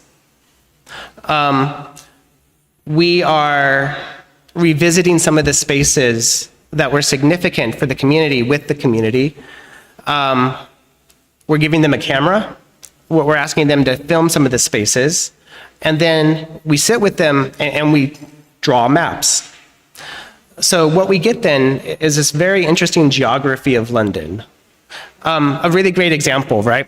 So there's one woman in the community who came from Chile, Pelusa. Pelusa came earlier than most. She was trained as a social worker. And then she would meet the other refugees as they arrived. Most of them flew into London Gatwick Airport.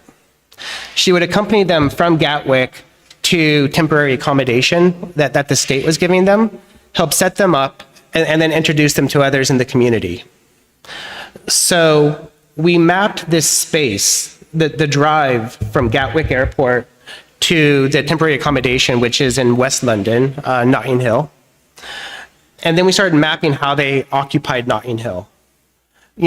What parks they would gather in, where they would go for food, where they would do their shopping, what houses they would go to start planning their militant actions, where they would go for help with childcare, what areas were dangerous because that's where the police were, what areas were dangerous because that's where neo-fascists were. This was also a time in London when neo-fascist British National Party was on the rise, and specifically targeting people from Latin America. Pelusa herself has stories of moving into a large building, and the building itself, the residents in the building had a campaign against her because she was, double evil. She was from Latin America and she was a Marxist. So she stayed in the building and indeed organized the community in a kind of anti-racist action to kind of get rid of the National Front in the building. She fought in that building to get rid of the National Front for about 15 years, and then she moved to a nicer place. But it was really significant that she stayed there and the community galvanized around that building to get rid of the fash. So this is what we're doing. We're kind of mapping how they occupy the space. I think, though, it becomes really important to think this through the framework of institutional analysis. But before I just start talking, because it's not often studied, by show of hands, who's familiar with institutional analysis and the work done in the CERFI? Right. ¿Está bien? Okay.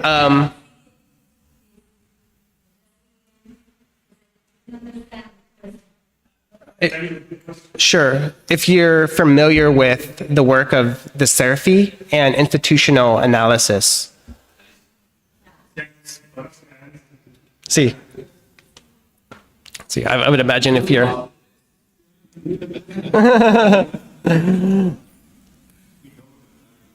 See. Maybe just to give a quick overview, to think about how we understand the social then. So, institutional analysis grew out of another closely related movement, psychotherapie institutionnelle. This developed during the war, largely with people like François Tosquelles, Georges Damoiseau, and others, in the hospital at Saint-Alban, in the eastern bit of France. Shortly after the war, Jean Houry and Frantz Fanon joined them at Saint-Alban. And then during one summer, so did Guattari. So you had this really interesting moment of Guattari, Fanon, Jean Houry, François Tosquelles, all working at the same hospital. They all went off and kind of did their thing that we know them for, you know, at Laborde Clinic, at Blida Joinsville in Algeria, and so on and so forth. But what Guattari was really, what was interesting about Guattari here, and both Fanon, is both Fanon and Guattari were dissatisfied keeping the work limited to the hospital or to the clinic. They wanted to expand it into the cities. So working with sociologists like Anne Kiddian, who at the time was an intern at Laborde Clinic, they developed the CERFI, the Center for the Study and Research of Institutional Formations. La Centre des Estudios de Recherche des Formations Institutionnelles. Basically, what they were interested in is the formation of new institutions. And institutions in this context means anything which institutes sociality. So institutions are incredibly important because without them, there is no social interaction. The question then is, how do you rework institutions to make them more malleable? You know, and Guattari wants to use the term, institutions should be like a modeling clay that you can work and rework as necessary. Ultimately, for institutional analysis, the social is seen as being constructed by multiple heterogeneous institutional assemblages. This is what gives consistency to the social. So to understand how sociality works, to understand how space works, you have to understand what institutional assemblages are being constructed.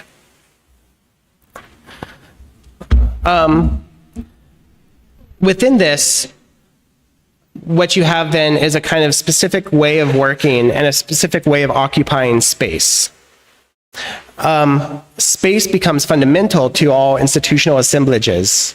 And indeed, what they did is they borrowed from Merleau-Ponty and phenomenological philosophy to think through how space can be worked and reworked in order to create the right ambiance. The ambiance of a space opens up or closes down social interaction. So every day and every moment of every city, the ambiance is being transformed. How we transform it is actually part of the practice and part of the work. So kind of similar to what you were saying, where you're interested in how the individual inhabits the space of a city, that they were interested in how the space contains the individual, right?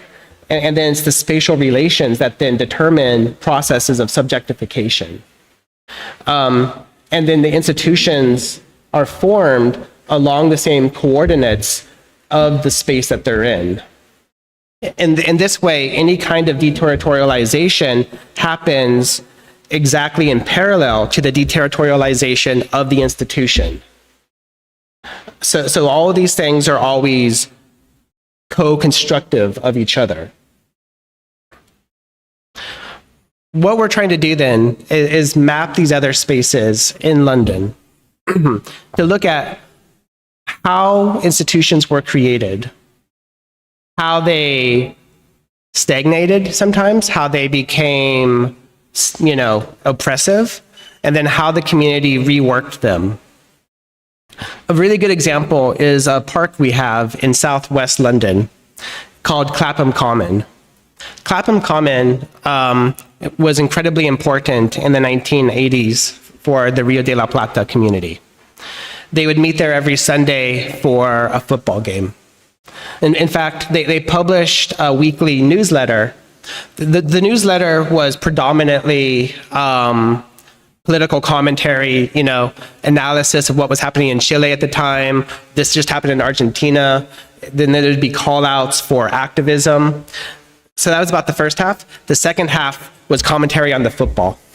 The football was very, very important.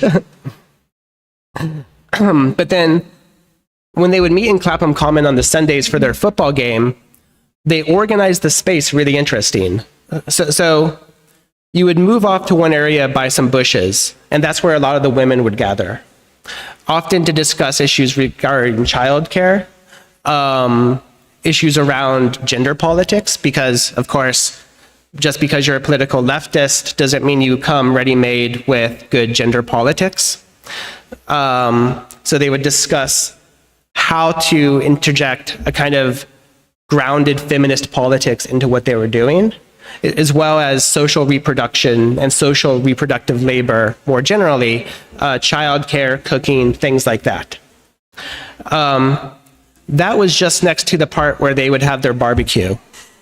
You can't have a football game without the barbecue, incredibly important. And then the conversations they had whilst cooking and eating together, this gave them a new way of organizing their politics. On the other side, they would do a lot of talking for the actions they were planning. So you have, if here is where the women would gather, here's the barbecue, here's the football pitch. Right here, you would have the meeting planning the actions. For example, when Pinochet was in London, the park was abuzz with activity, planning the protests against Augusto Pinochet. And the way in which they surrounded the hospital when he was there until he was arrested, all of that was kind of developed and planned out in the park. They would then go to one person's house where they would have some drinks, they would smoke a lot, and then they would kind of do a lot of the more kind of minor details of the political organizing. But what we understand now is a park has an entirely different institutional function. And what we see now is a certain layering, like different transparencies put over top of each other. There's a moment in Thousand Plateaus where Deleuze and Guattari talk about how the process of becoming everyone is to make a world. They use the term faire un monde. So to make a world, it's about a process of subtraction, subtracting yourself until you become nothing more than an abstract line that's running on the same line of deterritorialization, the same line of flight as others. This creates, they argue in Thousand Plateaus, another world, right? That's like a transparent overlay. So what I'm arguing, what we see then, is the creation of new abstract institutions. And because of these institutions, they facilitated the practice of becoming everyone.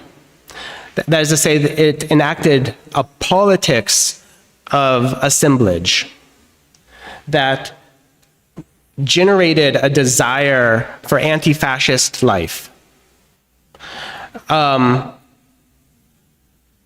as a brief note, given the politics of today, which are far from ideal, I think we have a lot to learn from the kind of organization that we see here.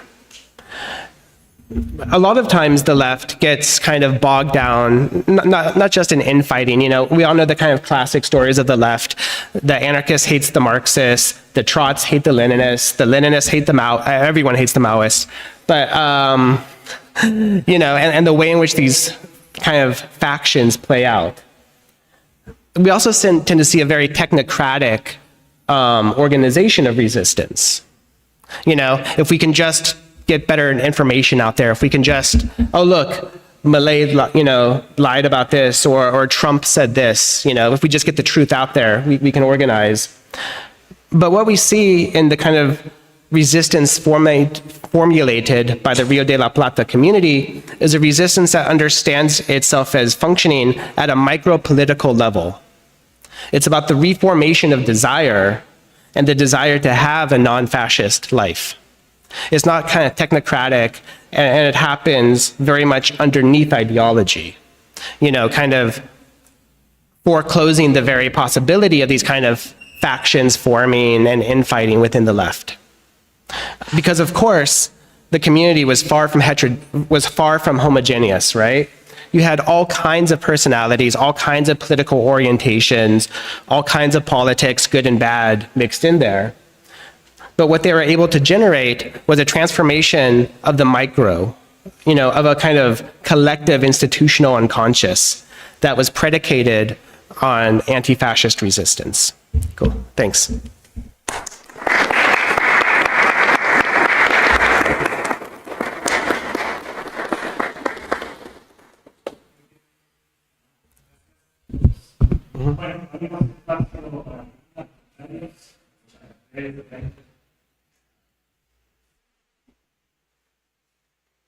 Silencio.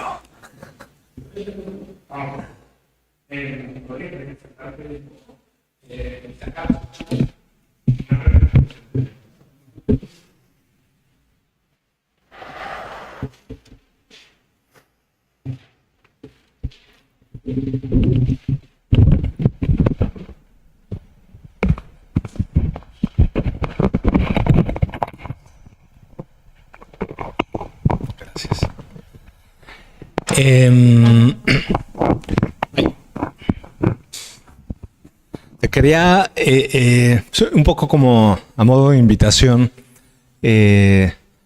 no sé, que plantearas cuál es la relación interna entre el espacio liso y el espacio estriado, ¿no? Como que a partir de tu exposición yo me quedé un poco...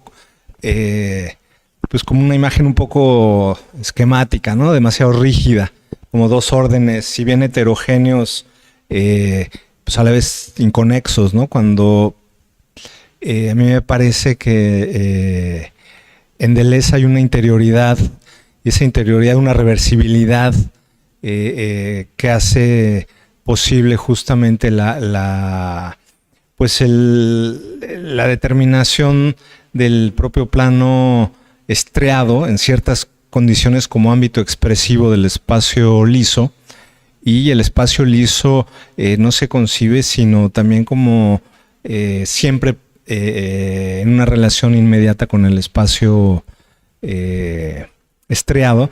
Y bueno, esto en el ámbito político, ¿no? En el sentido de que pues una coagulación institucional, si bien se resuelve como un registro de experiencia fundado en la significación, la subjetivación, a su vez bien puede constituirse como plano del cual emergen fugas en las que el propio espacio liso funge como a la vez espacio de indeterminación y espacio productivo. Entonces, no sé, por ahí me...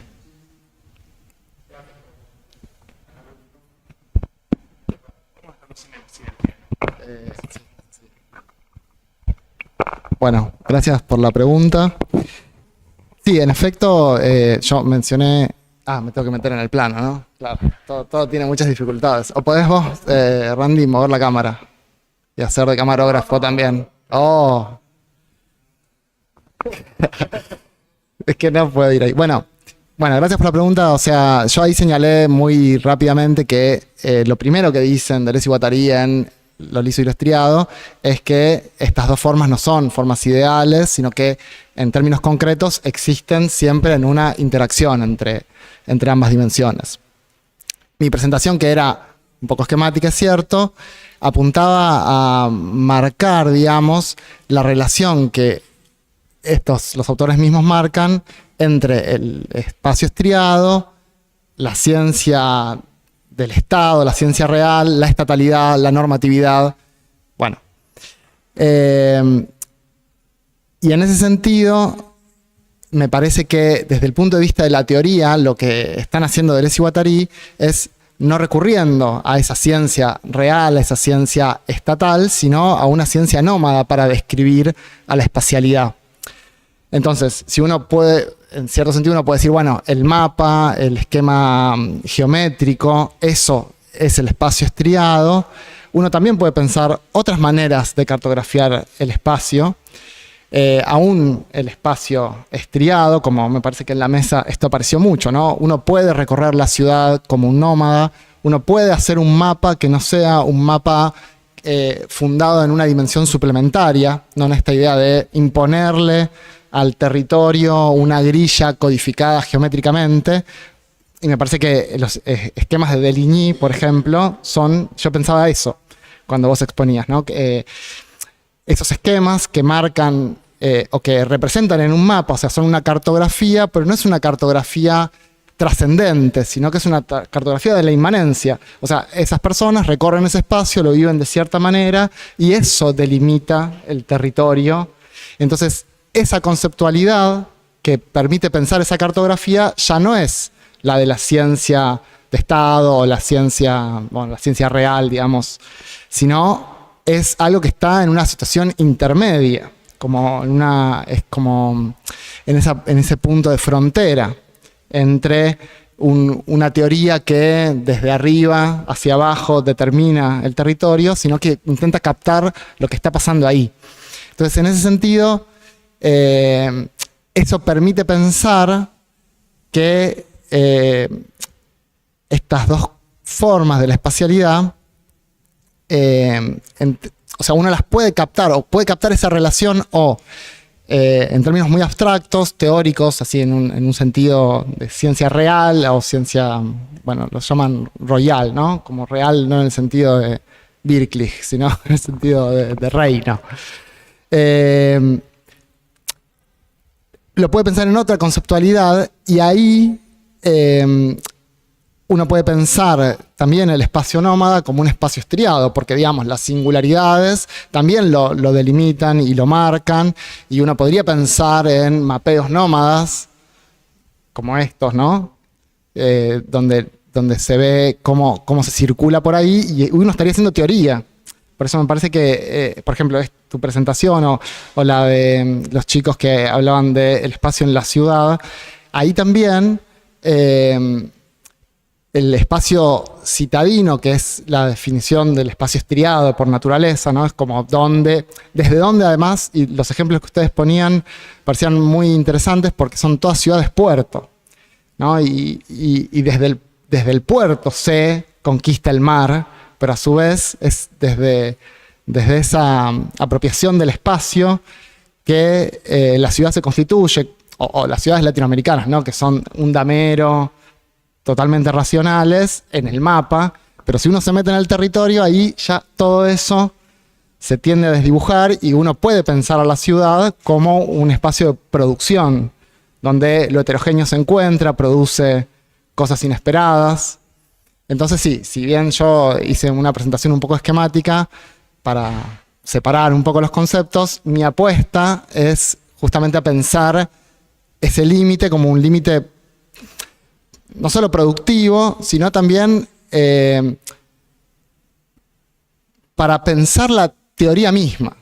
O sea, una teoría que intente hacer teoría, o sea, que no sea un puro fluir nómada sin ningún tipo de territorialización, sino que intente territorializar, pero sin violentar demasiado el fenómeno que quiere captar.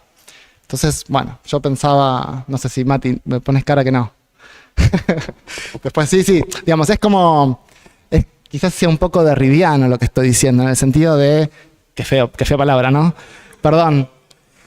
Pero lo digo en el sentido de limitar la violencia. Hay violencia en la teoría. O sea, es imposible hacer teoría sin violentar. Pero uno puede tener una teoría que intente neutralizar la violencia y captar de la manera más fiel posible el territorio. O sea, como una cartografía de Deligny. Me parecería que sería o estas que vos... Bueno, no sé si esa es mi reflexión. No sé si sirve como respuesta.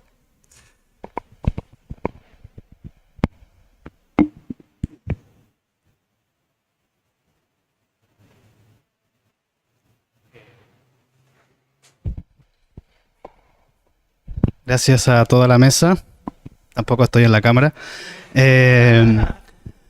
Sí, Alexandru, I was thinking about this figure of the German thought, Carl Schmitt, and I think it's a good counter-example for what are you thinking of, because in this the nomos of the earth, I think it's called the book, he's trying to develop a new theory about Europe, a bit liquid theory about Europe, but going back to the modern geography, biogeography.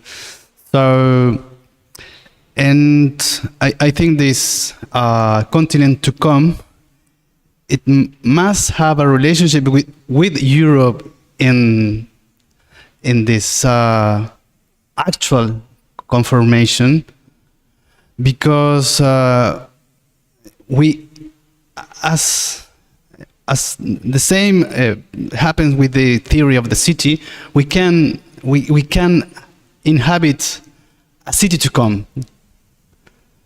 We must be organized. We must be like a body, organized body. There's no life in the body without organs. So, but I think to think with or against Carl Schmitt could be useful to think the many figures about Europe in this. How is possible to say that the movement between the structural figure of Europe and the other pole of this kind of schizophrenic or continent to come. Tengo demasiadas lenguas en mi cabeza en este momento. Y estaba pensando justamente a propósito de la pregunta de José, que cuando los filósofos pensamos en la ciudad, la pensamos así, la ciudad. Entonces, los arquitectos siempre dicen, los filósofos en realidad fueron muy útiles en algún momento para pensar la ciudad, pero ellos siguen pensando conceptos un poco conservadores y no reparan en pensar, por ejemplo, la generalización del urbano, salvo Lefebvre, ¿cierto? Pero hay una voz muy presente durante los años 2000, que es Rem Koolhaas, el neerlandés, ya no se puede decir holandés, ¿cierto? Y claro, entonces, la posición de Koolhaas a propósito de la vida en la ciudad hoy es que vivimos ese devenir. Pero no es cierto, vivimos estriados y de vez en cuando, si tenemos suerte, nos desterritorializamos y creamos instituciones, porque eso también es importante. También tendemos a reificar las instituciones y pensamos que es el partido, el sindicato, pero hay instituciones muy, comillas, blandas, ¿no? Entonces, y a propósito de la importancia del proyecto esquizoanalítico, ¿no? Lo más importante no son los polos, sino el vaivén que va. Entonces, a propósito de qué teoría podría servir, yo creo que la exhortación de Guattari es siempre a pensar esa práctica teórica o esas prácticas teóricas que tienen que ver con el desplazamiento y el literal movimiento que hay desde un polo a otro. No vivimos ni en un polo ni en otro, sino en ese vaivén insufrible que es muy difícil de teorizar. Eso.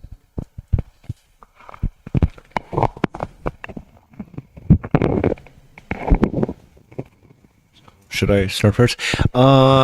Schmidt, yeah, I didn't have him particularly in mind for this, but I vaguely remember him like 5 years ago, writing about my thesis.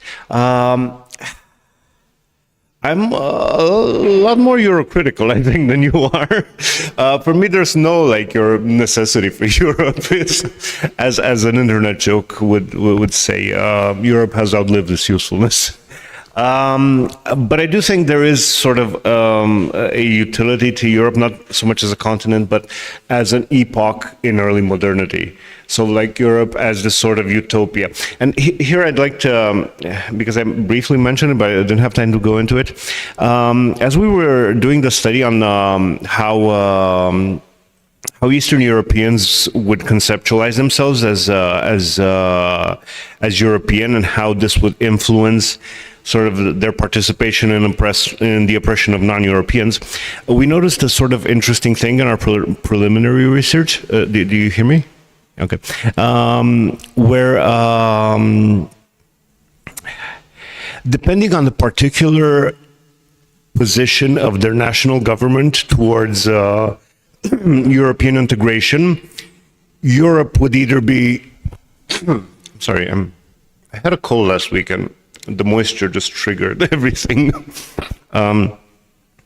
Depending on the position of the national government towards the European project, individuals who identified themselves as more or less European tended to either participate in oppression, if for them Europe was the sort of project that they wanted to participate in, or on the contrary, opposed the oppression of, we were looking specifically at immigrant and refugee groups from North Africa and the Middle East. They would resist this sort of participation to oppression if for them Europe sort of presented itself as a utopia. So this was the case for Poland, for example, where the more pro-European they tended to resist xenophobia towards non-Europeans.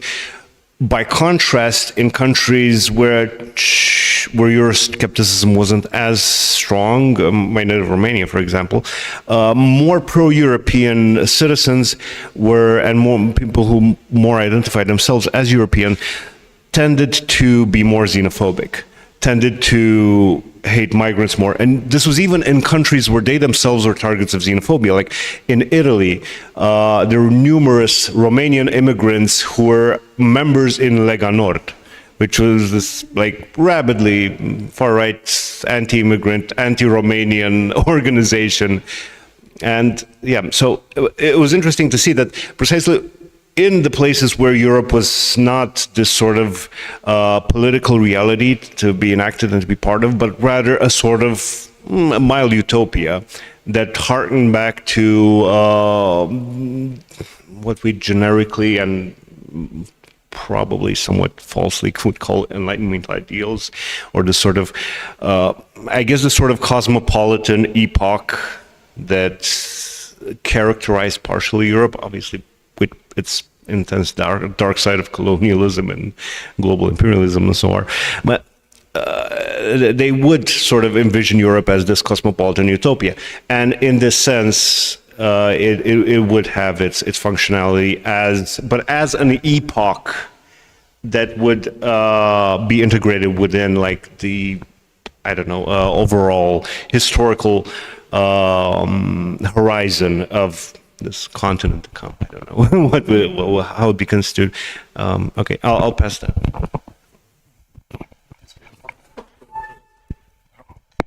Bueno, primeramente es muy pertinente el comentario que nos haces y justamente solamente por plenas razones de espacio y de tiempo, no esto no está constatado en el trabajo, pero es algo que en el ensayo original hablamos mucho, precisamente esta oscilación que constituye la ciudad misma.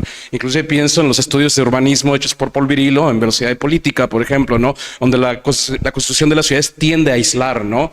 Lo que vemos aquí precisamente con este carácter, con esta concatenación con elementos del esquizoanálisis y con el germen, por ejemplo, el lenguaje poético dado en los espacios urbanos, lo que vemos es la posibilidad germinal de un carácter pues plenamente militante y político. De hecho, la ponencia de Anthony resuena mucho conmigo, por ejemplo, porque uno de los puntos de foco y de inspiración del trabajo fue el grupo Stalker de Roma, liderado por Francesco Carreri, o siendo el representante Francesco Carreri, donde precisamente el trazo y la caminata dentro del espacio de Roma, una ciudad que también está tendiendo precisamente al aislamiento por la relación y la estructuración técnica de la automatización, etcétera, está tendiendo al aislamiento y también no nada más al aislamiento, sino a mercantilización de espacios, por ejemplo, ¿no? Que es lo que parece ser la tendencia de la ciudad y sobre todo en Estados Unidos, donde hay una mercantilización del espacio público, por ejemplo, ¿no?